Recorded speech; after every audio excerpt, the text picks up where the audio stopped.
Welcome, everyone. We're going to call to order the regular board meeting for Caledonia Community Schools, November 21st. If you could please rise for the pledge.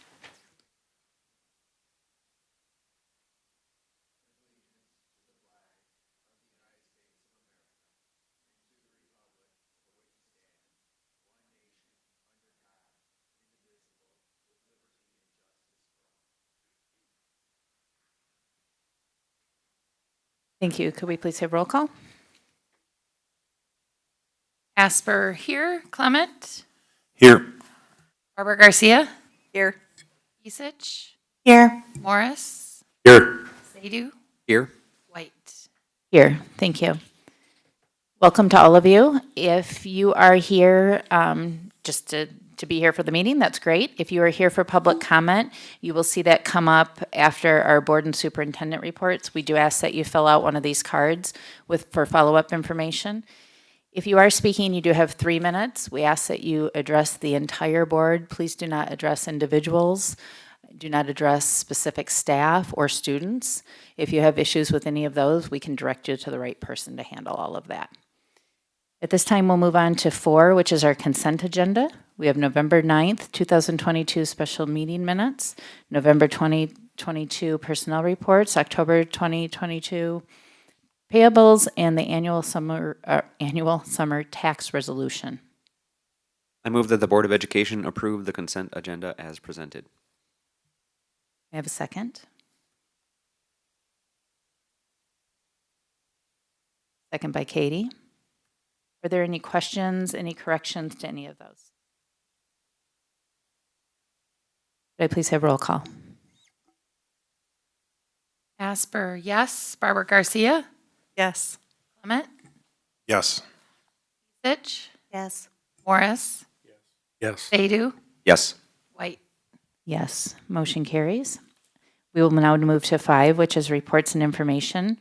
Student representative. Hi. Make sure that when you speak that you can hear yourself in the microphone. That way it gets recorded. Hello, I am Erin Peckham, and I am filling in for Emerson. So starting off with student council notes, homecoming week was a success. The juniors won the Powder Puff game. We held an indoor assembly before the football game, which was a great experience for the students. Only about a half of the student body had an indoor pep assembly at the high school before this. The homecoming parade, we had a new starting location. Holy Family Church was gracious enough to let us use their parking lot to set up for the parade. Everything went smoothly. We just need to figure out a good drop-off location with Calapalooza going on at the same time. We had a majority of the student body attend the homecoming dance. We had a photo booth, and it was the best decorations in the last 5 years. We raised about $4,500 for the Good Samaritan football game. Half of this will be donated to the National Association of Emergency Medical Technicians, and one half will be given away as scholarships for the CHS seniors. We continued Fright Night. We partnered with the PTO and raised $4,000. Scaring happened from 7 to 9:30 p.m. at the Thursday before Halloween. Student Council and Be Nice gave out candy grams and created a thankful tree at the high school right before Thanksgiving break. With Link Notes, the Lynx program is hosting a Lynx basketball game on January 6th. They have t-shirts available to purchase, and all of the proceeds will go to support the CHS Lynx program. Journalism notes. The yearbook is upgrading to Yearbook Plus.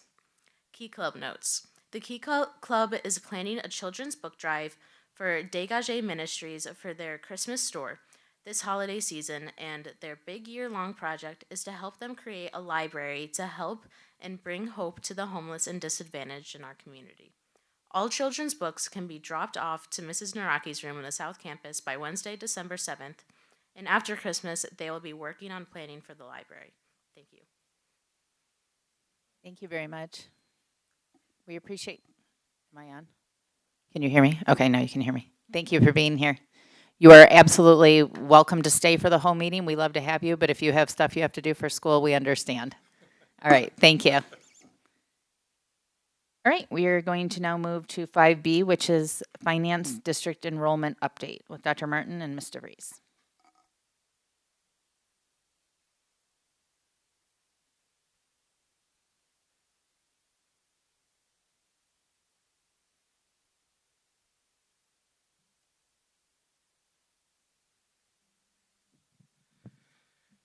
Good evening to board members and everyone.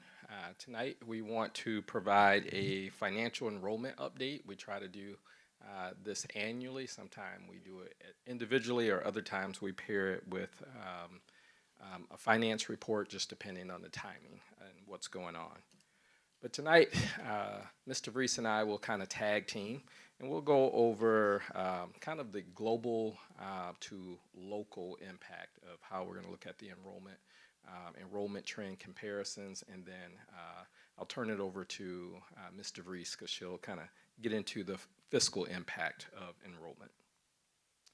So looking at this from a global view, our enrollment, if you look at the green chart, you will see the birth rate in the entire Kent County.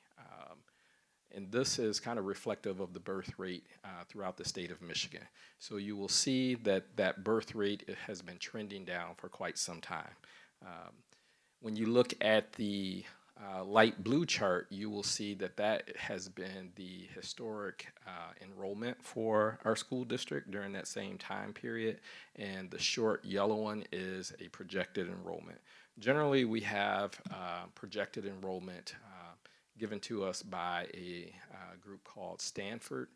They kind of focus and specialize in this area, and we look at our growth rate, or birth rate trends. We look at housing growth and development, and a number of things to try to come with a projection. In this global view, during this time period, though, I think the important thing to note is that as far back as 2012, for the county as well as the state, and our area is no exception, we've been seeing declining birth rates. However, Caledonia Community Schools certainly have defied the birth rate trend. And a lot of this, depending on the year, was due to new housing construction, schools of choice opening up, taking on shared time services, as this district provides services to kids in our parochial schools. This next chart is provided to us by Munetrics. And what this chart looks at, and actually the previous chart was also provided by Munetrics. And for those who are unaware, Munetrics is really a financial software data system that a lot of school districts use throughout the state for financial reasons, and it provides kind of some transparency reporting, but they also have enrollment information by district in that software as well.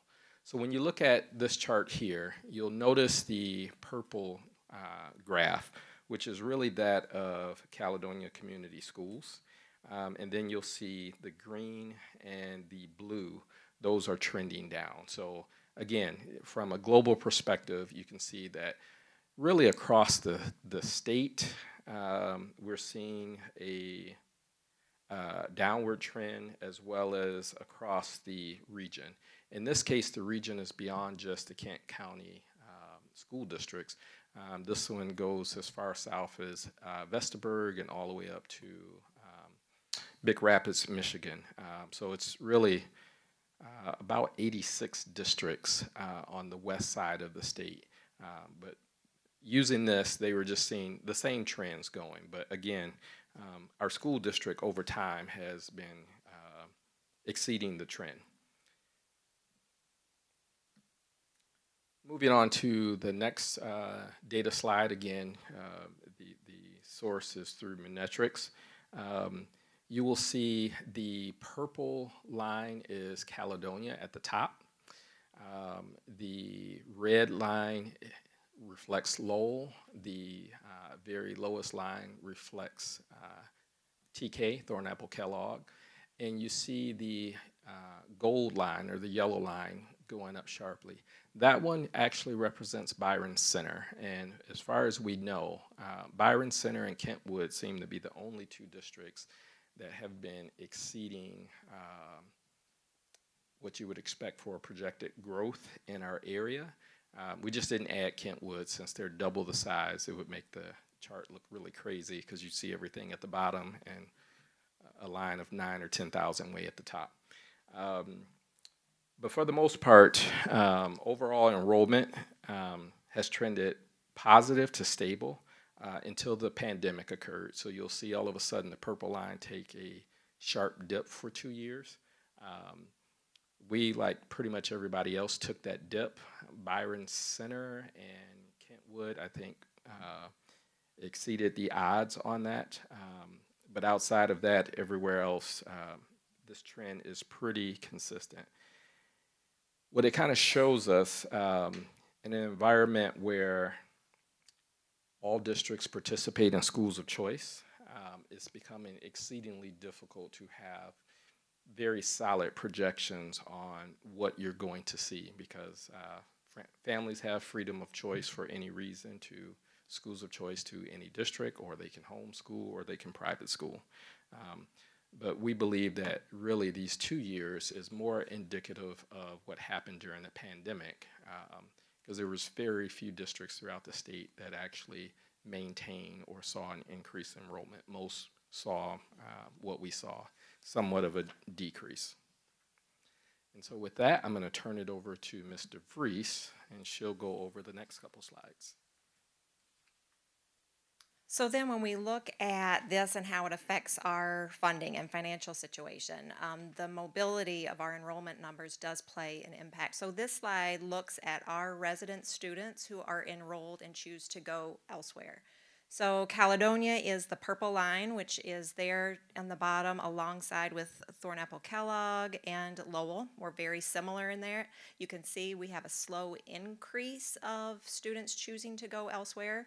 And Byron Center, you can see, is more at the top with increased numbers of students choosing to go elsewhere. This data from this screen or slide came from My School Data, which is out to all schools in the entire state. This slide looks at our non-resident students who are choosing to come to our district. So Caledonia is the purple. You can see we have numbers. We're more of a destination district. We do take students that do want to come here based on schools of choice. That number is pretty flat over the last couple years too. There is a slight decline of non-resident students enrolling in Caledonia. Then you'll see the red line is Lowell, black is Thornapple Kellogg, and Byron Center is orange, I think. Color challenged, but you can see pretty much everyone is pretty flat on that. So what this slide is showing, one of the things that we look at is in what Dr. Martin referred to on the first slide with the birth rate trends across the state and region.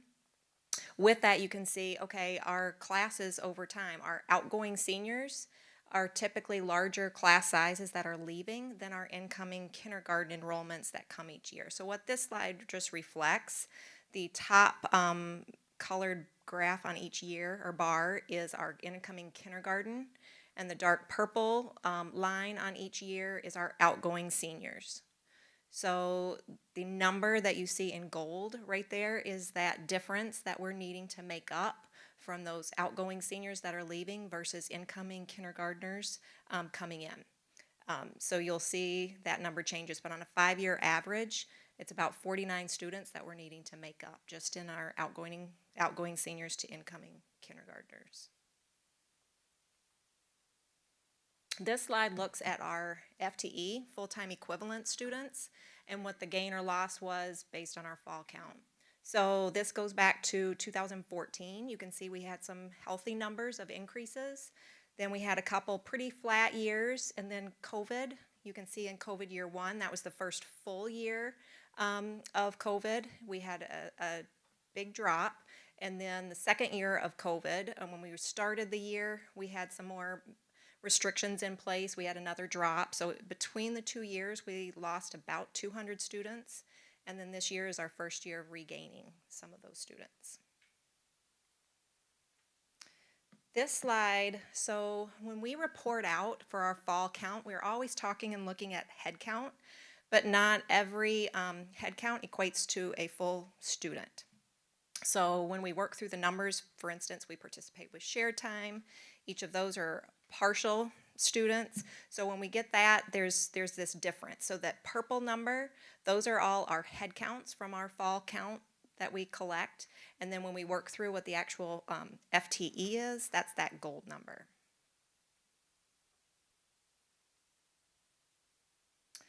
So what is the fiscal impact of this? So we budgeted to start this year as flat. So thankfully that we're going to be able to count the 31 students gain, and that's going to be about $250,000. So that will help our budget. We're working on a budget right now that's looking at just about $2.3, $2.4 million deficit. So that will help offset some of that deficit number. And I'll let Dr. Martin finish up. So as you can see, every year we are challenged with, first, we try to make up the difference, the net difference between the outgoing seniors and the incoming kindergarten students. This year that was a difference of about 51 students, and we made that number up, and we're up about 31 students total with the FTE this year. So being that this is the first year in the last couple where we've had no pandemic restrictions, we hope to see that things will start to get back to more of a normal situation. Other contributing factors that I wanted to just bring to the board's attention is over time there's been a trend of larger outgoing seniors versus smaller incoming kindergarten class. And that trend actually has gone on for far longer than just the 5 years that we showed, but we just wanted to look at a 5-year rolling trend data. In our first year beyond COVID restrictions, we have broken that 2-year downward trend.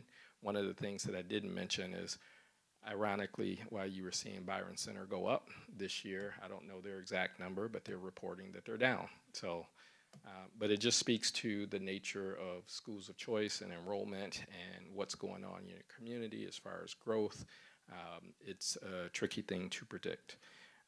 And then the third thing is that the majority of our additional FTE count, this is due to expansions or changes that we've made in our shared time programming.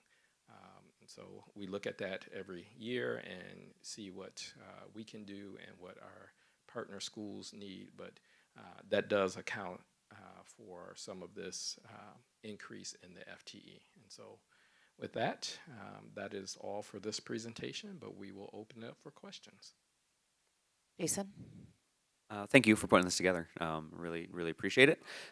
Just a quick question. The mobility numbers, the resident students enrolled elsewhere, is that only if they're enrolled in another public school, or would that include any private school if My School Data actually knows about it?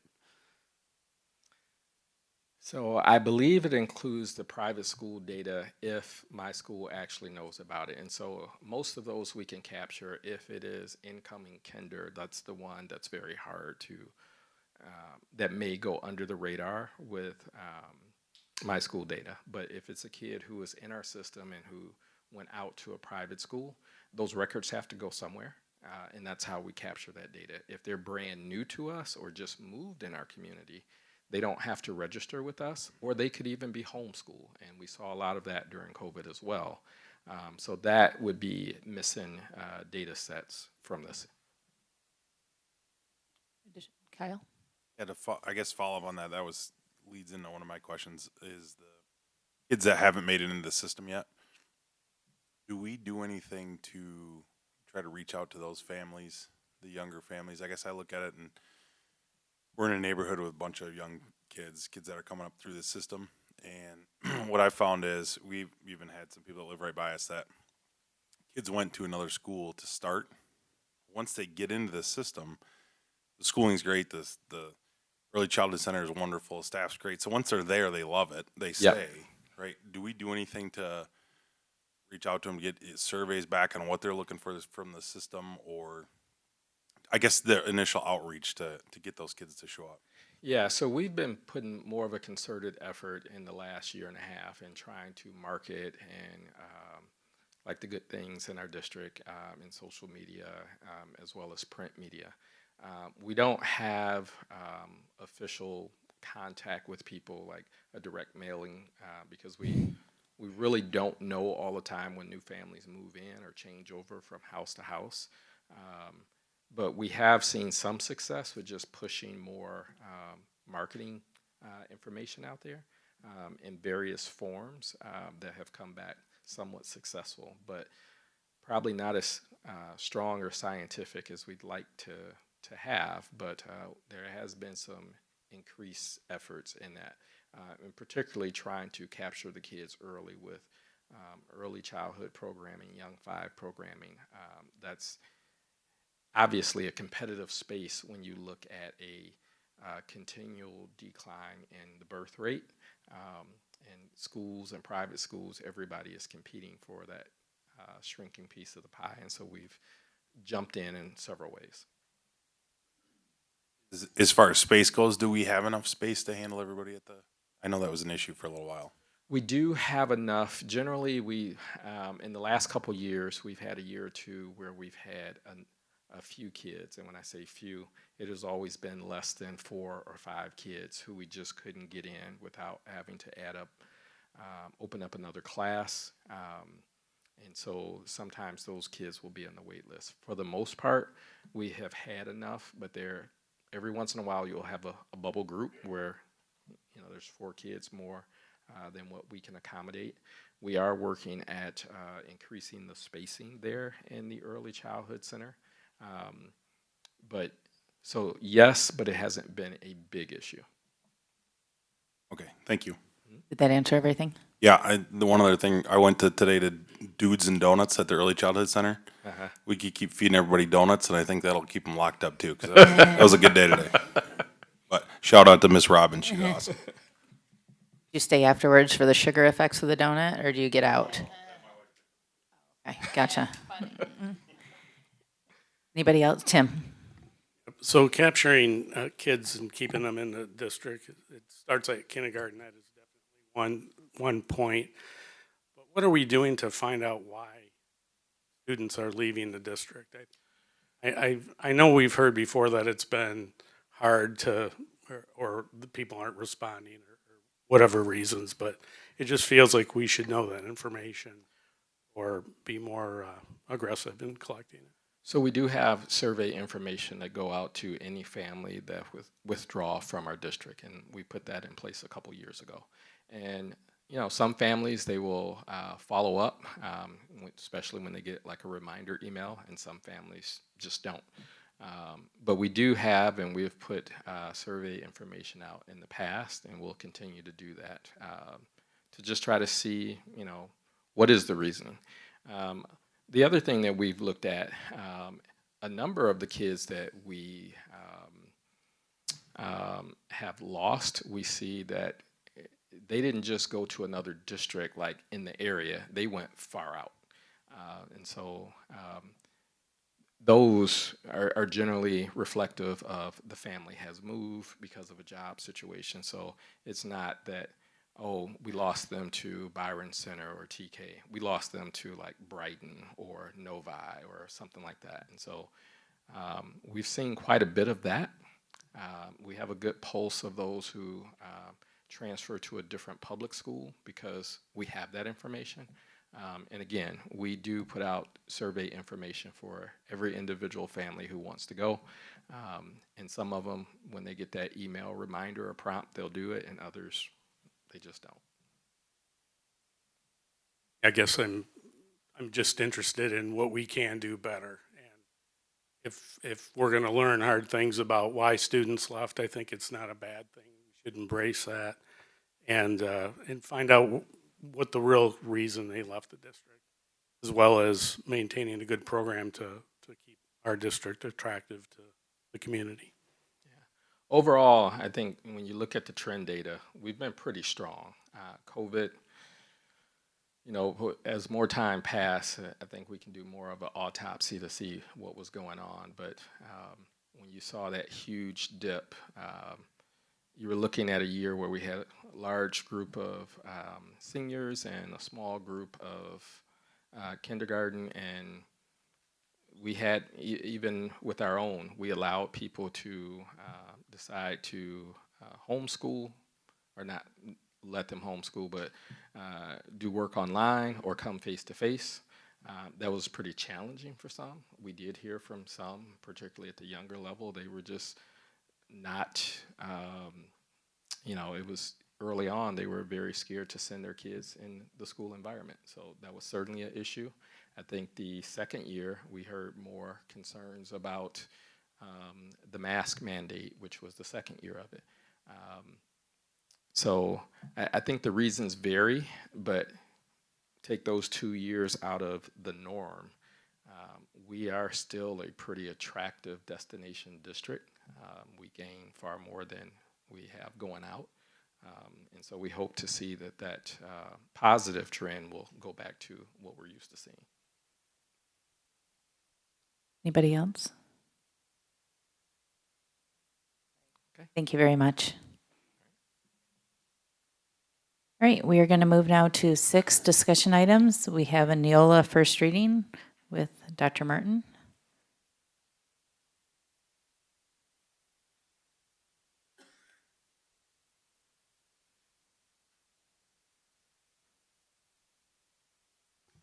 All right, so doing double duty and jump into the Neola.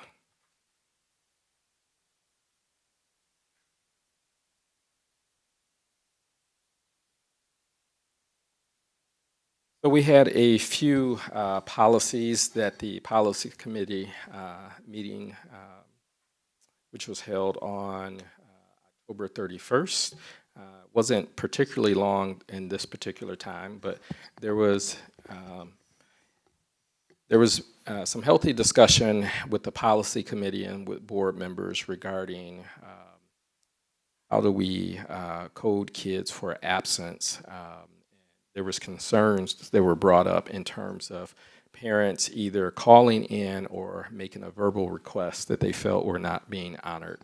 And so per conversation with the policy committee, there is one change in policy 5230, and that is to add and make it clear that verbal requests from the parents would be honored when appropriate. So that we try to eliminate some of the confusion in terms of a parent and the rationale of why a kid would be absent. So that was the only thing here. And so it's the board shall require that the school be notified in advance of such absence by written or verbal requests of the student's parents. And so if the parents let the building know, then that will be factored into whether it's going to be a absence that is considered not acceptable, but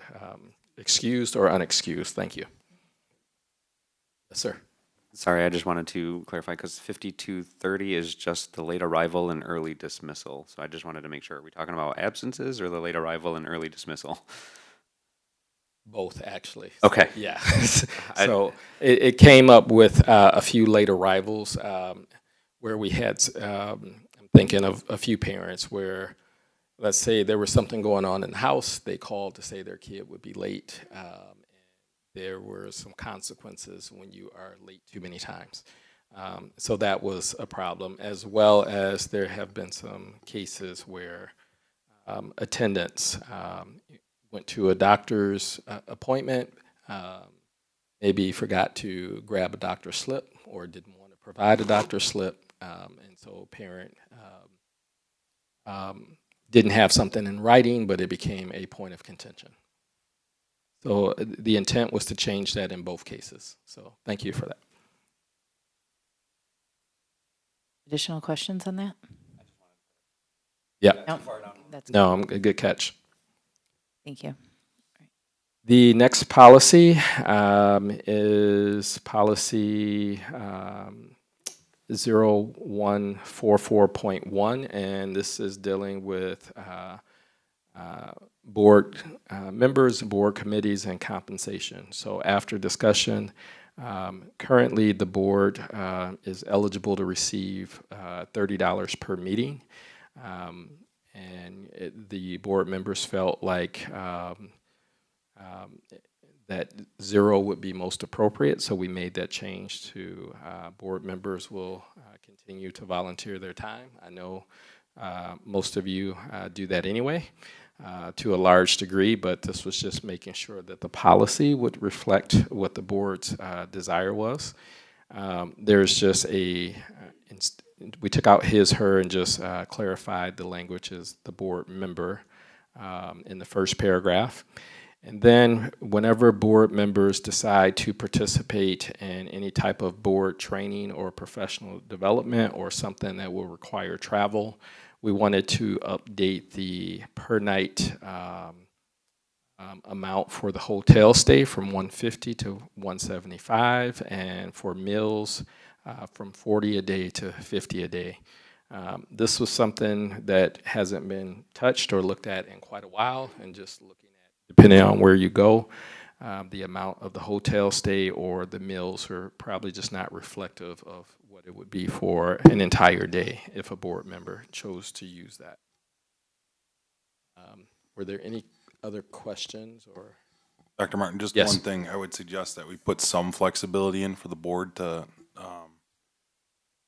update or use these numbers. For instance, if somebody gets on the board that, I mean, we're all in the position where we can choose to do this for zero, right? But if somebody can't afford gas money or whatever, that we have some flexibility to help those people out. I don't know that would happen, but I would hate for somebody to not run for the board because of lack of funds, just from a transportation standpoint. So just something in there that allows for the discretion of the board if something needs to be updated for that person, if there's some financial help that needs to happen, or same with even with the housing.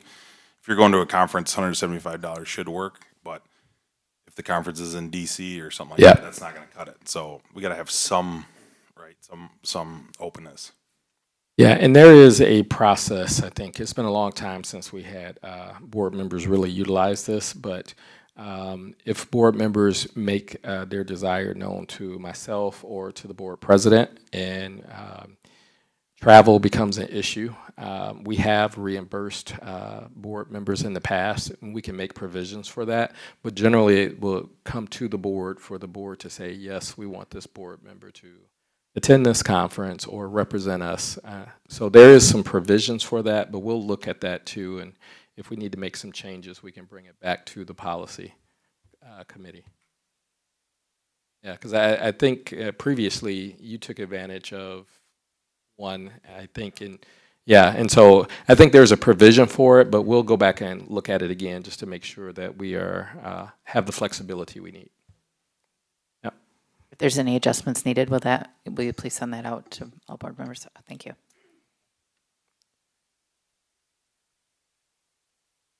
Moving to the next policy, this is a new policy. It's 6108, and essentially this policy deals with electronic funds being transferred through the ACH process, which is the automatic clearinghouse.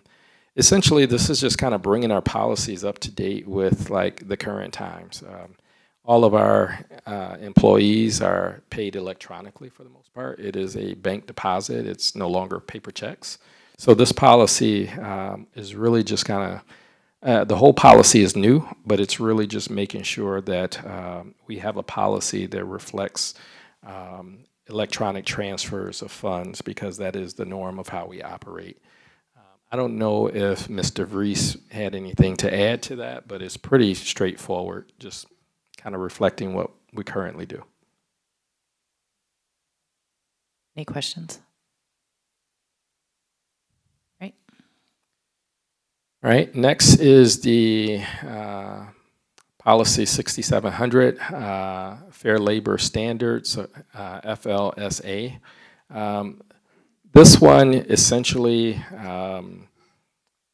at the bottom of the first page, it was just some changing of the use of his and her to their, so nothing substantial. The second page, the entire section in green. This is basically for hourly employees, not salary employees, but making sure that in a situation where a mother is breastfeeding their infant, that they are given reasonable time during a break, and that they're not penalizing for needing to express milk for the purposes of feeding their child. And so while our salaried employees are generally covered, what the federal government kind of recognizes that there are some situations where your hourly employees would have a unfair benefit in the sense that they could be losing money during the time. And so this makes sure that the employer provide a appropriate space for them to express milk, and make sure that they're not penalizing the employee during this time when necessary for a mother of a newborn. So all of that language is new, but that was just kind of the summary of what this new language is about. I don't know if there are questions there. Okay. Policy 7440. This is dealing with drones, small unmanned aircraft systems. Essentially, this the last three paragraphs is new. And it's basically clarifying that if we have someone who is a drone operator or operating a leased drone, that they are compliant with the FFA regulations, and more importantly, that if they are flying these drones, they're doing it in a safe way, so it's not directly over students or the crowd, and that they are properly licensed to be able to fly their drone. So this is just policy recommended by Neola, just to bring districts up to speed with this, as we see drones everywhere, including at some of our sporting events. Starting to be the norm, so just kind of bringing a policy in place for the authorized operation of drones, and that is for our staff members. Not sure if there are any questions. And last but not least is policy 9150. This is for school visitors, and so there's a couple changes here.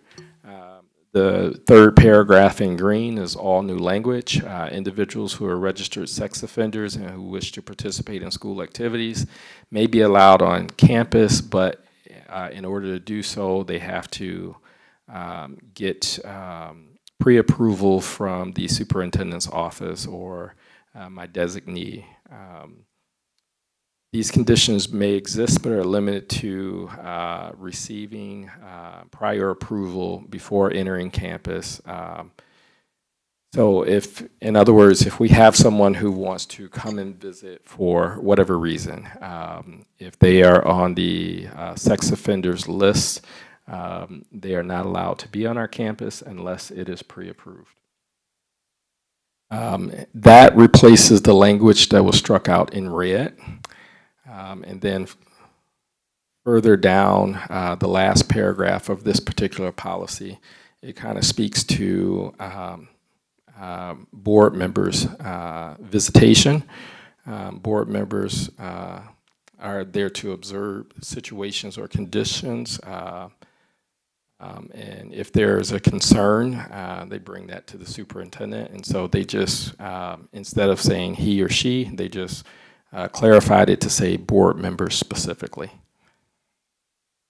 But other than that, really no substantial change to this, just changing out and making change from his or her to theirs, changing she or he to board members, and then adding the clarification about registered sex offenders who wish to participate in any school activity or be on our campus getting prior approval.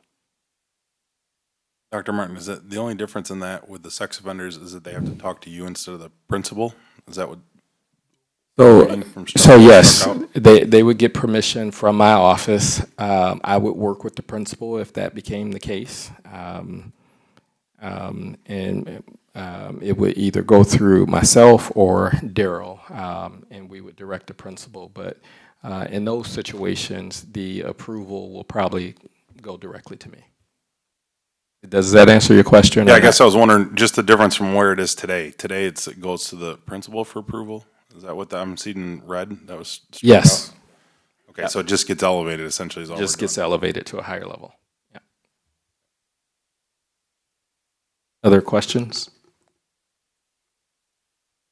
Can we go back really quick and revisit under, oh, go ahead, I'm sorry. Well, I think there's one difference, and that's that last sentence in red as well. Because I believe before it was saying you may not visit while school is in session, and I believe with the law change, they can now, right? They can visit. So let's say if you have a parent who might be on this list, and they want to either visit or participate in a field trip with their kid. Instead of that just being a principal decision, that's one that would get elevated up to our office. I'll just clarify, like the old one says, and may not visit while school is in session. Yeah. That is not in the new green text. In the green text, they can visit, yes. Is this something that we legally have to do, or is this something we're choosing to do? I believe we are legally required, but I might have to go back and clarify that, but I believe it is a legal requirement because if they have a child there, they still have a right to their child. So there have been rare situations, but there has been situations where we have a adult who have a child in our system who have some type of felony conviction. And they want to go on a trip or do something to participate, and they've sought permission to do so at the principal level. And if there was a red flag or a concern, it has tripped up to my office or Daryl, and we make a final decision. We haven't had any with a person on a sex offender registry, but essentially we would follow that same process. So if it's a parent, I think that's why it is required now and not just a decision. But what I'll do is try to find out for sure, just for clarity, and update the board in a memo so that you'll know before the second reading of the policy. I would appreciate that because it also says, it did, in the beginning it says parents and guardians in the original one. Now it just says individuals. So we talked about it in Yep. policy committee actually quite a bit, and it was partially in reflection of the changes in the sex offender registry laws, right? There's no 500 feet within a school building or whatever it was. I don't remember what it was. There's none of that anymore. So this was reflecting that law changing is what we talked about in policy committee. Because, I noticed it didn't say parents and guardians either. So, All right, I guess just as long as we get some clarity that it's what do we have to do and allow and what is a choice, then we can make that decision. So thanks. Yep, we'll look it up. As we talk, there could be a number of situations. It could be graduation ceremony, and it's an uncle or wants to come. So we'll try to get some clarity and put it in the memo just so that we're 100% sure, but I believe that it is required. One other question that I have then is based on the 5230 and what we're doing as far as the verbal request, do we also then need to change any language in the 5200 under the attendance? I believe we do, so I'm gonna have to go back and look at that because I read this twice, and until Trustee Sadu brought it up, it slipped my mind. Okay.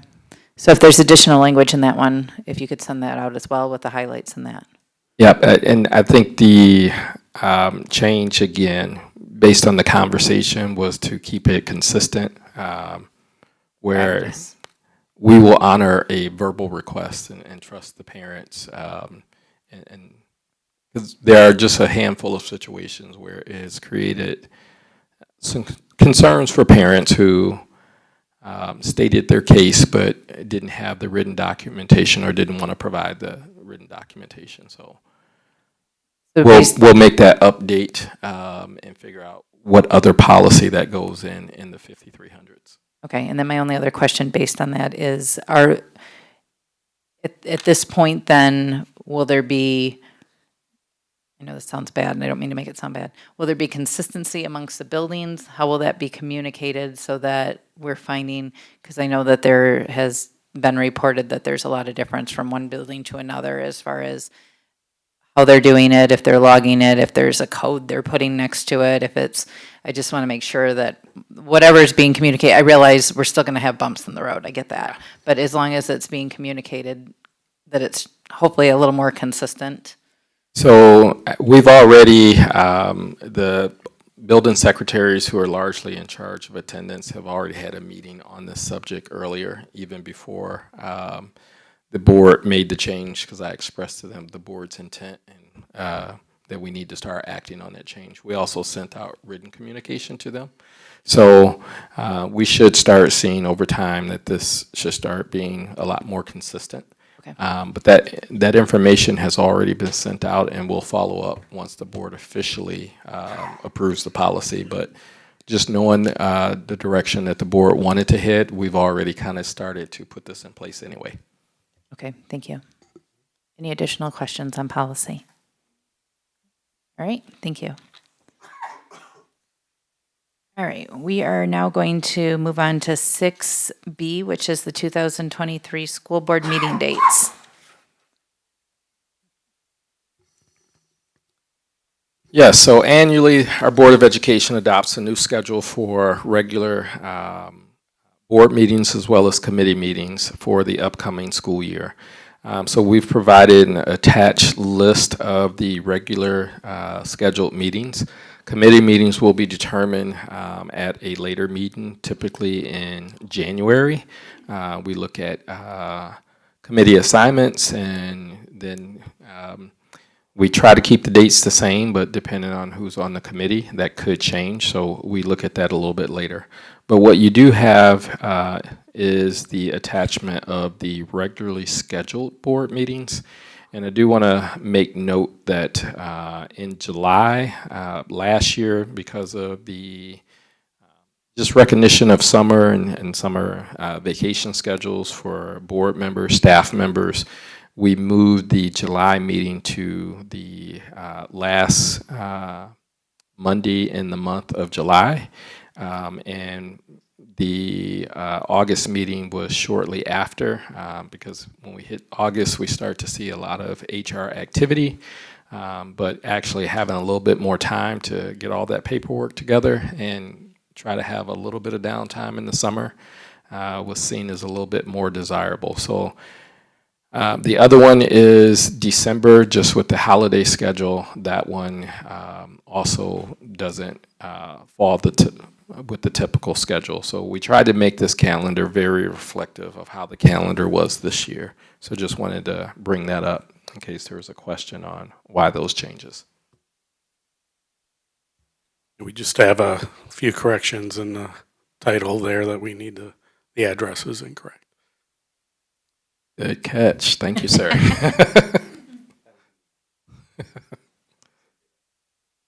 Okay. Yeah, it's amazing how that will sneak up in different places. Thank you. Any additional questions? No? All right, we are going to move forward then to 7, which is board and superintendent reports. First, we have teaching and learning committee. The Curriculum and Learning Committee met on November 15, 2022 at 7:30 a.m. Dr. Diaz spoke of her recent work with the department chairs. As she explained, she heard about valuable learning opportunities for students through non-traditional means. Dr. Diaz also offered information about a new high school ELA path related to curriculum resources. Essentially, the department has proposed developing an aligned path that ties together Michigan standards with current resources and teachers' expertise for students in grades 9 through 12. Additionally, new elective options with writing and literature foci provide new and engaging options for 11th and 12th graders not interested in our AP English options. The work the ELA department has completed this fall is extensive, as they continue to build aligned learning opportunities for our students. The proposal comes forward with a lot of teacher excitement and interest. A full presentation will occur at the December board meeting. Dr. Trober and Dr. Diaz described the current interpretation of the dress code guidelines across the K through 12 landscape. Differences were observed in what constitutes staff member interaction between middle school to the high school. To mobilize the conversation toward more alignment, administrators will engage students with collective interpretation that more fully represents all stakeholders.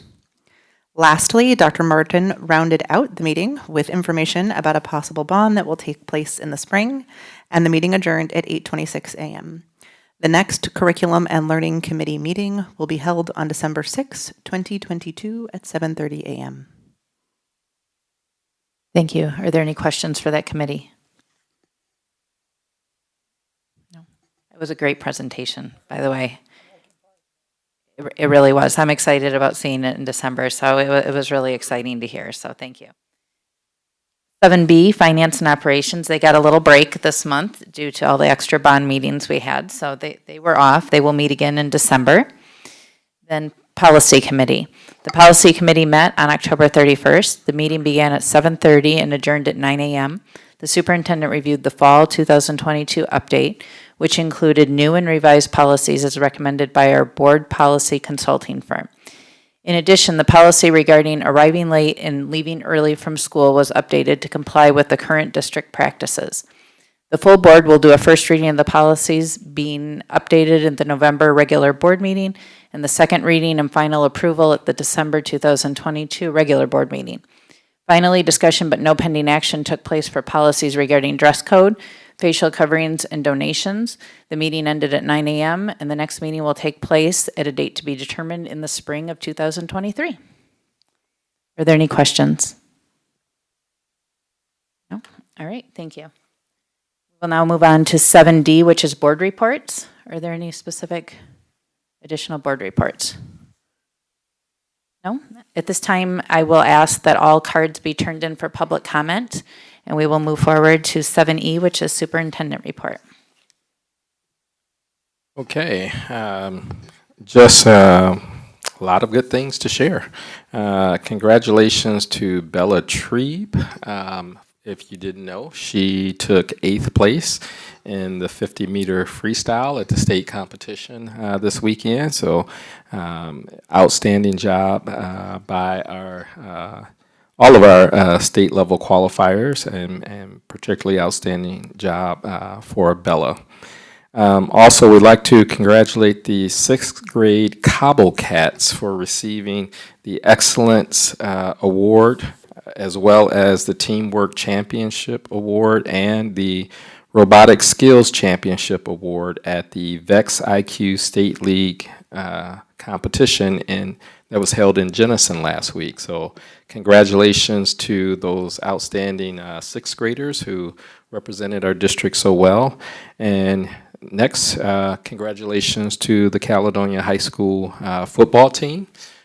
They are going to be competing next Saturday at 1 o'clock at Ford Field for the first time since 2005. So we're all pretty excited. It was a pretty cold but great outcome in the game this weekend.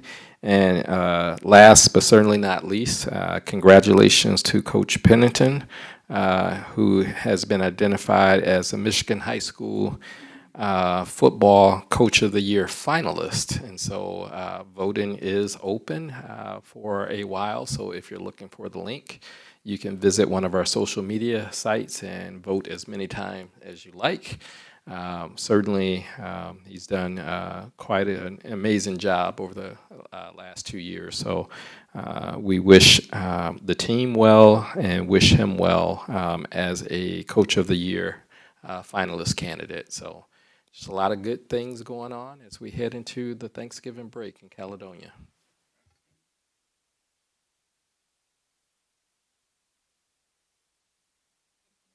If we need to find it easily, we know it's right there on the school webpage. Got it. We So, just want to make it convenient for people. perfect. All right, at this point in time, we will move on to public comment. First, we have Melissa Van Gessel, CEA.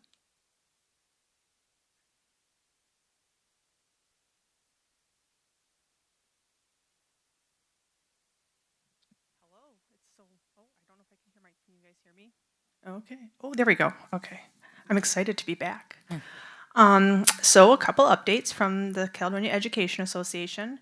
Mr. Goodike was very excited to get his winter choir concert off last week. He was texting me, he's like, I did it, I got it off. So there were 150 sixth grade students from the choir that presented their fall concert.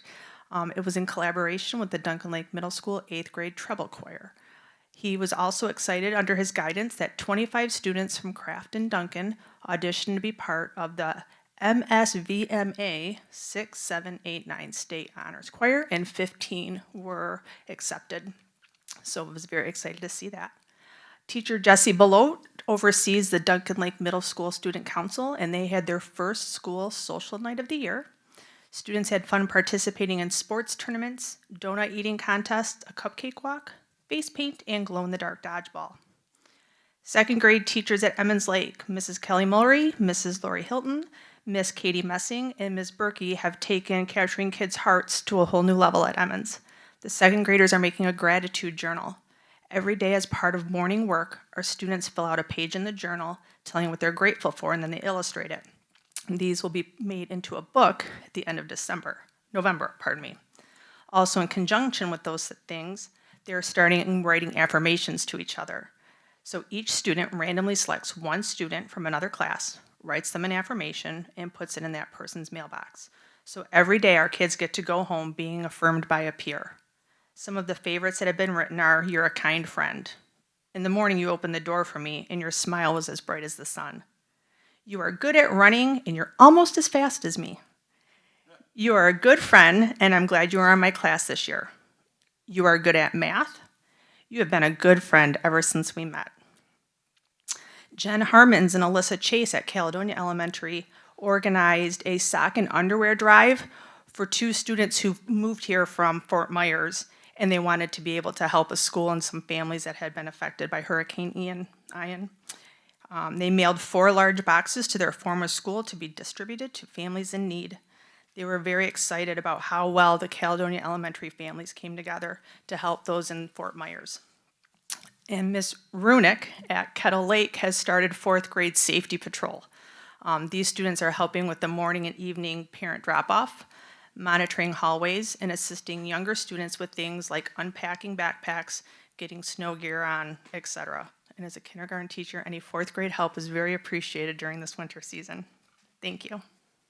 Thank you, and welcome back. We're glad to have you. Next, we have Teresa. Is my microphone on? Are you hearing me? Okay.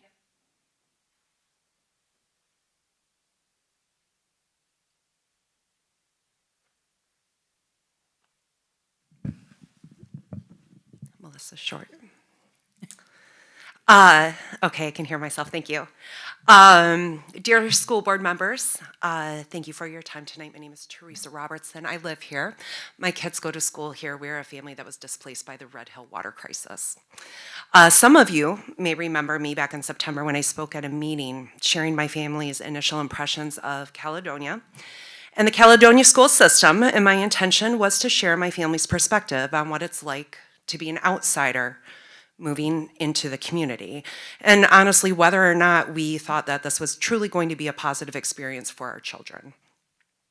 Since that time, I would like to share a positive with you that is a direct impact.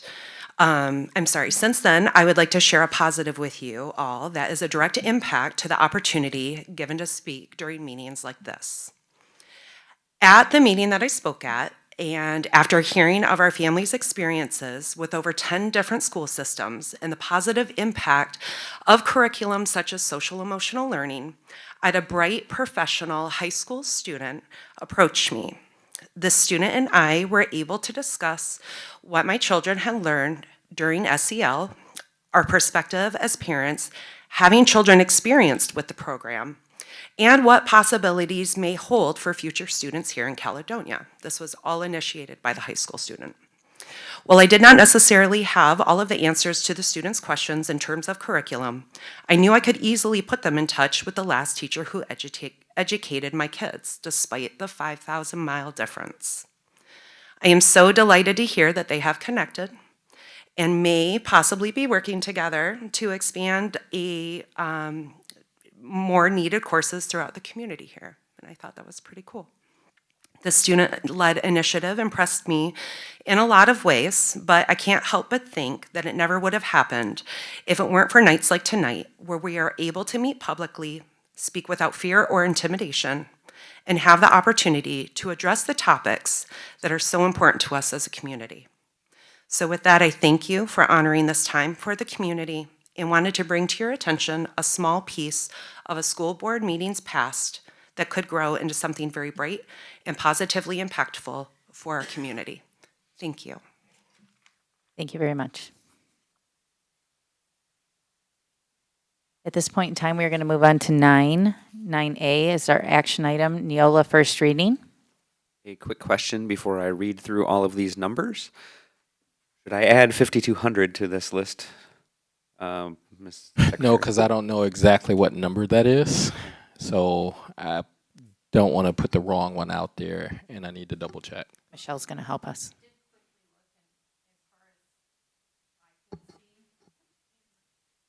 I did quickly look at that policy, and as far as I can see, that wording is already in 5,200 attendance. Okay, so that doesn't Okay. need to be changed. So we'll put that out in the memo, Yeah. Okay. as we stated. All right, perfect. Thank you. Yeah, so let me clarify that in the memo, but let's keep this one. Okay, just wanted to double check before I read all these numbers. No, thank you. I don't want to read them again. All right, I move that the board conduct a first reading of Neola policies 0114.1, 5230, 6108, 6700, 7440.03, and 9150. May I have a second? Kyle? Are there any other questions on these policies at this time? All right, can we please have roll call? Asper, yes. Barbara Garcia, Yes. Clement, Yes. Isich, Yes. Morris, Yes. Sadu, Yes. White. Yes, motion carries. At this point in time, before we adjourn, I just want to say thank you to our incredible teachers.